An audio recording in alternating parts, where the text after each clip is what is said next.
حضرت ابو الحسن رحمتاللہ تعالیٰ علیہ حضرت معاذ ابن جبل رضی اللہ تعالیٰ عنہ کے پاس بیٹھا کرتے تھے۔ فرماتے ہیں ان سے جو پیار بڑھا تو پھر میرا مصلی سے بھی بڑھ گیا۔ تابعی ہیں، فرماتے ہیں صحابی رسول سے محبت ہوئی تو ذکر سے بھی ہو گئی، پھر درود شریف سے بھی ہو گئی، محبت ان سے بڑھی تو پھر اللہ نے مسجد کا پیار بھی بڑھا دیا۔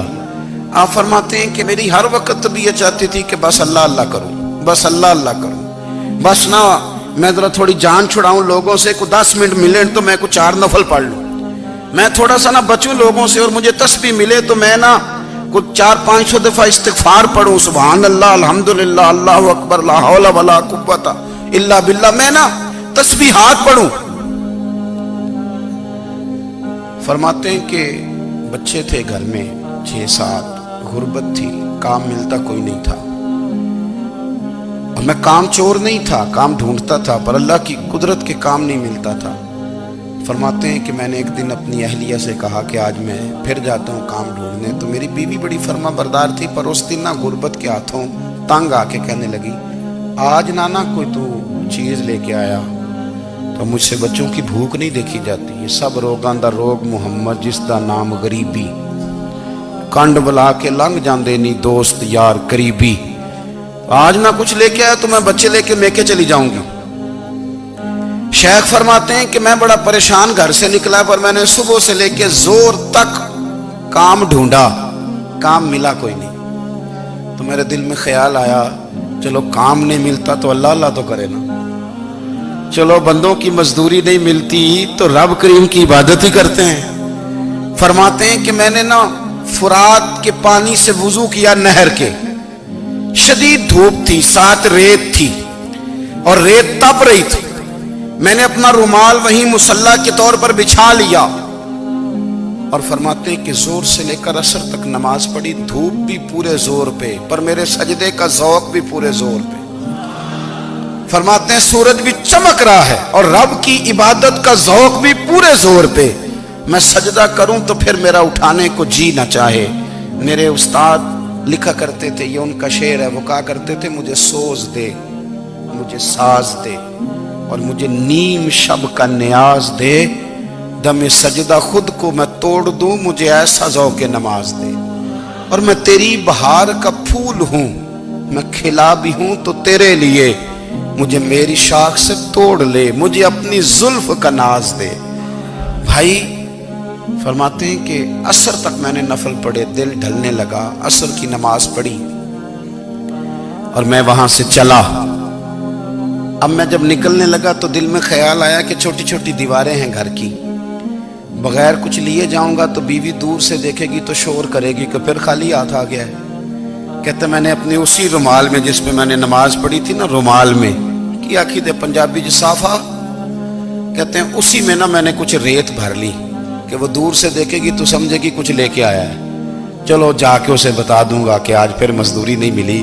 کہتے ہیں وہ ریت لے کر جب میں گھر میں گیا تو پہلے بیوی دروازے پہ کھڑی ہوتی تھی، پوچھتی تھی خالی ہاتھ آ گئے ہو؟ آج میں نے دیکھا تو ہے ہی کوئی نہیں۔ فرماتے ہیں میں اندر داخل ہوا، سلام لیے، کونے میں میں نے وہ رومال رکھ دیا اور میں نے آواز دی کہ بھلی مانس کہاں ہو؟ تو وہ کہنے لگی آپ منہ ہاتھ دھو لیں، میں روٹی لے کے آئی۔ میں نے کہا روٹی کہاں سے آ گئی؟ یہاں تو کئی دنوں کے فاقے، تو کئی دنوں کی غربت ہے، یہاں تو اس گھر میں تو فقیری ہے۔ فرماتے ہیں کہ وہ روٹی لے کے آئی اور اس وقت کی جو موجودہ نعمتیں تھیں، سمجھ لیں سلاد، اچار، ہر چیز ساتھ لائی۔ میں نے کہا کہ بچے کہاں گئے؟ کہنے لگی وہ کھانا کھا کے کھیلنے گئے، آپ کھانا کھا لیں آ جاتے۔ کھانا اس نے چن دیا۔ میں نے حیرت انگیز لہجے میں ساری نعمتیں اپنے دسترخوان پہ دیکھ کر کے بیوی سے پوچھا یہ کہاں سے آیا کھانا؟ بچوں کو تو نے کہاں سے کھانا کھلایا؟ یہ سارا کچھ کیسا ہے؟ کہنے لگی پتہ نہیں آج آپ کس کریم کی مزدوری کرنے چلے گئے تھے، پتہ نہیں کس کریم کی، میرے گھر میں تو اتنی نعمتیں آئی ہیں کہ مجھ سے سنبھالی نہیں جا رہی، اتنا اناج ہے، اتنا گندم ہے، کس کریم کے دروازے آج چلے گئے تھے؟ یہ کہتے کہتے وہ اٹھی اور اٹھ کر کے کہنے لگی پہلے بڑا کچھ آیا تھا، اب کیا لے آئے ہو؟ اور جا کر کے نا اس نے وہ ریت والا رومال کھولا کہنے لگے میں تو لے کے آیا تھا ریت، تو میرے رب نے اسے بھی سونے اور ہیرے بنا دیا تھا۔ جب آپ کی توجہ اللہ کی جانب، میرے نبی پاک صلی اللہ تعالی علیہ وسلم نے فرمایا ہر چیز اپنے رب سے مانگ، ہر چیز مانگ، ہر چیز مانگ۔ یا رسول اللہ کیا کچھ؟ میرے محبوب نے فرمایا تیرے گھر میں نمک بھی ختم ہو جائے تو وہ بھی اپنے رب سے مانگا کر، تو مانگنا وہ تجھے دے گا، تو اس کی بارگاہ میں کشکول طلب دراز تو کرنا۔ اور ترمذی شریف میں عجیب لفظ ہے، رسول کائنات نے فرمایا، رب کریم فرماتا ہے جب میرا بندہ ہاتھ اٹھاتا ہے نا تو مجھے حیا آتی ہے کہ میں خالی کیسے لوٹا دوں اس کے۔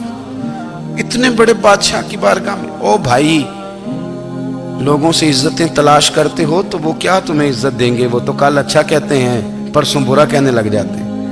لوگوں کے سامنے گڈ بک میں آنا چاہو گے تو وہ تو سویرے تمہارے بارے میں کچھ کہیں گے، شام کچھ اور کہیں گے۔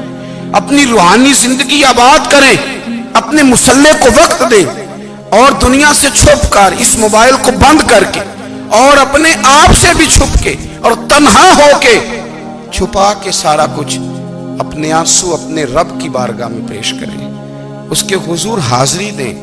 سنو نا ترمذی کی حدیث، اور اسے یاد رکھنا، نبی پاک علیہ السلام نے فرمایا اپنے دکھ لوگوں کے سامنے نہ بیان کرنا، سیٹھوں نوابوں کو نہ بتاتے پھرنا، دنیا داروں کے سامنے جا کے نہ رونا کہ میں تکلیف میں ہوں۔ فرمایا اگر دنیا داروں کو دکھ بتاؤ گے رب تمہیں کبھی غنی نہیں کرے گا۔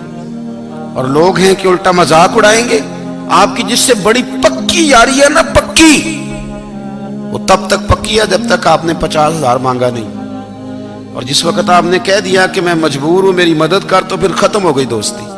لوگوں کی تعلقات آپ کے ساتھ تب تک ہیں جب تک آپ ان سے کوئی ضرورت وابستہ نہیں کرتے۔ کریم محبوب فرمانے لگے بندوں کے سامنے دکھ نہ بیان کرنا، اللہ تجھے کبھی غنی نہیں کرے گا۔ تو اپنے دکھ اپنے رب کو بتا، تو دعائیں مانگ، تو اس کی بارگاہ میں حاضر ہو، تو اس کے حضور عرض کر۔ فرمایا اپنے دکھ اپنے رب کو بتا، وہ جلدی کرے یا دیر سے کرے تجھے ساری دنیا سے بے نیاز کر دے گا، تجھے کسی کا محتاج نہیں رہنے دے گا۔